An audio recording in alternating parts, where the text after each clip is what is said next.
the NFL running back market has been as widely discussed as any part of the NFL this offseason. Is that fair? Right? Like we had the quarterback market and the quarterback signings and the gigantic sums of guaranteed money. You have Lamar getting a new deal. You have Herbert getting a new deal. We believe Burrow will get a new deal, right? In addition to the free agent quarterbacks, the Derek Carrs, the Garoppolos who have gotten deals. And, of course, you have the gigantic deal, which was dialed back from Aaron Rodgers. So that's probably, quarterbacks are always the most discussed part of the league. The second most discussed part of the league is the running back market and the running back salaries and what they've been able to make. Dalvin Cook signed yesterday. Zeke Elliott signed yesterday. And I understand the feelings of fans. I understand the feelings of players. I understand the feelings of former running backs. And I think many of you who aren't necessarily hardcore fans, aren't necessarily former running backs, but you see it in your own life and you project how you're feeling about how you're financially respected at work. And you're like, yeah, you want to take the side of the running backs. That's all your feelings. The facts are, show me the highly paid running back that really, really carried a team. Derrick Henry is probably the best example, right? And even with Derrick Henry, one, there's a ceiling there. And two, it's not like he's making $16, $17 million a year. And as much as the Tennessee Titans are built around Derrick Henry and him kind of carrying the club and, you know, making a safety stay in the box, one, they didn't want anything, right? The biggest drop-off with the Titans was because they traded away A.J. Brown. They still had Derrick Henry last year, didn't they? They traded away A.J. Brown and tried to replace him with a rookie, and look at the drop-off there. Where if Derrick Henry were to leave, you know, or were to hold out for more money and want a new contract, the Titans could have almost combined salary of Zeke Elliott and Dalvin Cook, gotten them both. Okay. You're worth two things. One, what somebody was willing to pay you, and two, how much does it cost to replace you? How much does it cost to replace you? And what I've been, I'll give you a little kind of secret into my career 101, especially when I was at other places, more so than here. Right? I've always worked for a bunch of different entities. Right? And so, you know, I remember when I was at Espen, I made a really good salary. Really good. Incredibly good. I'm incredibly grateful and thankful for it. I worked a lot, but it came out of a bunch of buckets.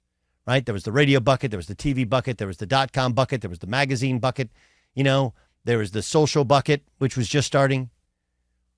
There was the daily talk shows, that was part of the bucket. And so for each individual bucket, they were like, that's not that much money. Then you pull it all together like, whoa, he makes a good amount of money.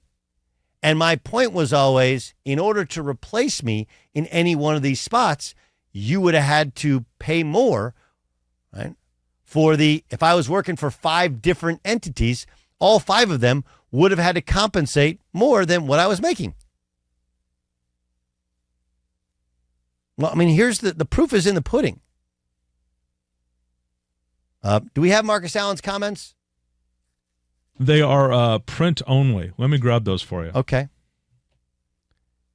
We'll read you Marcus Allen's comments. But again, Marcus Allen is a former running back. And he's like the scorned lover. He's never going to get over what happened to him with the Raiders, where he was benched by Al Davis because there were personal reasons involved. And that forever hurt his production. That forever hurt how much money he could make. And that was back in an era where running back was everything. I'm just gonna say it. It's almost like collusion. They've decided the running back position is one where productivity is only for a short period of time instead of looking at each and every one individually. They've decided as a group that they're not going to pay them. Okay, that's a feelings statement, not a facts statement. Right? There are several running backs that make well into the teens in millions of dollars. Christian McCaffrey making $16 million.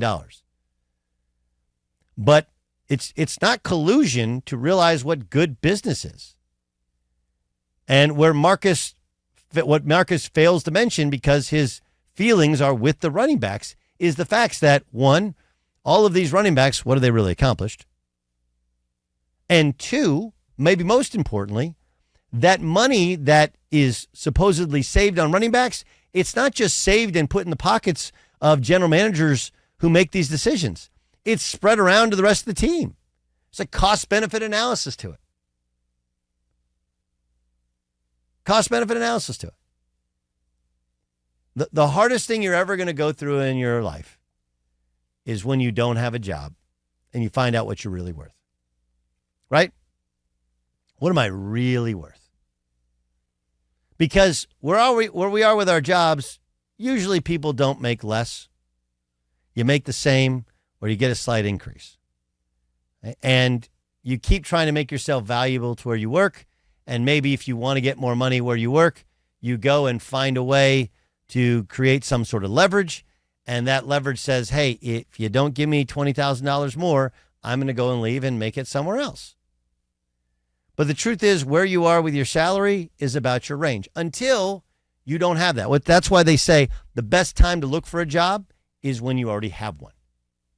Dalvin Cook didn't have a job. Ezekiel Elliott didn't have a job. Ezekiel Elliott's a really good running back. Okay, when healthy, he's good. He's solid. He's between the tackles.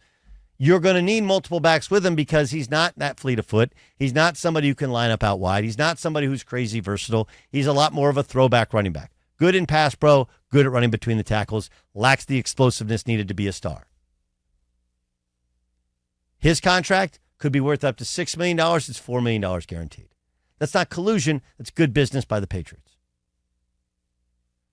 The New York Jets, who desperately want a Dalvin Cook and have a quarterback who was willing to give back money so they get a Dalvin Cook, their contract with Dalvin Cook is total worth $8.6 million with most of it guaranteed.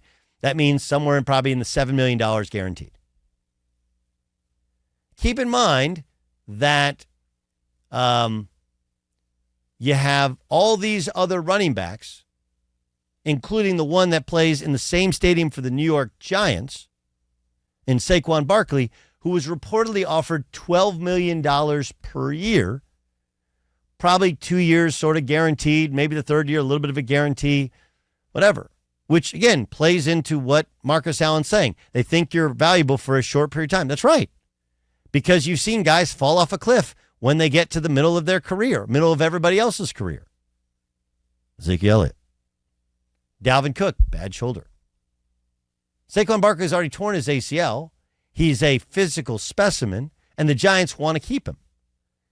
It's not collusion. It's just understanding the market. Hey, man, we'd love to give you more money, but there isn't any other running back out there who becomes a free agent who's going to make more than what you're asking for.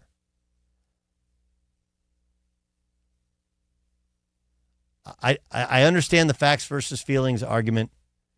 Okay, doesn't sit well with some of you because it becomes political. This has nothing to do with politics. And zero to do with my political stance, nothing. It's simply a really good way for you to process what's happened. The feelings are, and look, we as fans, it takes us a while to figure it out, right? Because you play fantasy football, and who has the number one first round picks have always been running backs. By the way, even that's changing some. And we've also, if you've played fantasy football for the last 10 years, you've seen how that changes because your first round pick oftentimes gets hurt and you got to find a guy off a waiver wire. So you go and follow Matt Berry and tell me a guy who's going to get a chance to replace him. Tell me who Isaiah Pacheco is before he becomes Isaiah Pacheco. By the way, if you think that it's facts that running backs are being maligned, just look at the Super Bowl champion Kansas City Chiefs. They drafted Clyde Edwards-Helaire. Isaiah Pacheco helped win them a Super Bowl. One's a first-round pick. One's a seventh-round pick. Why would you spend a first-round pick money when you have a guy who's a seventh-round? And Isaiah Pacheco's not as good as Clyde Edwards-Helaire. And he'll never make the money of Clyde Edwards-Helaire. But damn, guy ran a 4.5, and he runs a 4.5 every time he gets the football. You get that hunger of a seventh-round pick. You get that hunger of a guy who's playing for his next contract. That has value. But stop with the feelings. The facts are in. Dalvin Cook is a perennial Pro Bowler. Granted, not a spring chicken, bad shoulder, but a 3-down back. The best he could do is a 1-year deal with a total value of $8.6 million, which means a guarantee somewhere in the $7 million range.